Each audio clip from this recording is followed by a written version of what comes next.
Guys, welcome back to my mini vlog. आप सभी का हमारे यूट्यूब चैनल निशा मनोज पांडे में आप सभी का स्वागत है।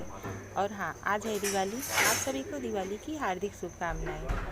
और मैं सुबह सुबह उठी और उसके बाद मैं किचन में गई। किचन में जाने के बाद मैंने चाय बनाया मम्मी और पापा और हस्बैंड जी के लिए।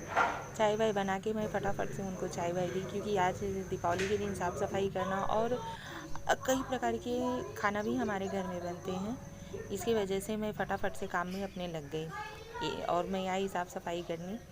घर का साफ़ सफाई उफाई करने के बाद, क्योंकि और भी बहुत सारे घर में काम रहते हैं, जैसे रंगोली बनाना, पूजा पाठ करना, घर को डेकोरेट करना। उसके बाद मैं फटाफट से साफ़ सफाई करने के बाद मैं नहा धो के रेडी हो गई। उसके बाद मैं चल दी माँ विंध्यवासिनी का आशीर्वाद लेने। मैं आई अपने घर के मंदिर में माँ विंध्यवासिनी, माँ शीतला माता का आशीर्वाद लेने। और उनका आशीर्वाद ले करके मैं फटाफट चल दी नीचे जा कर के मैंने नाश्ता वास्ता किया।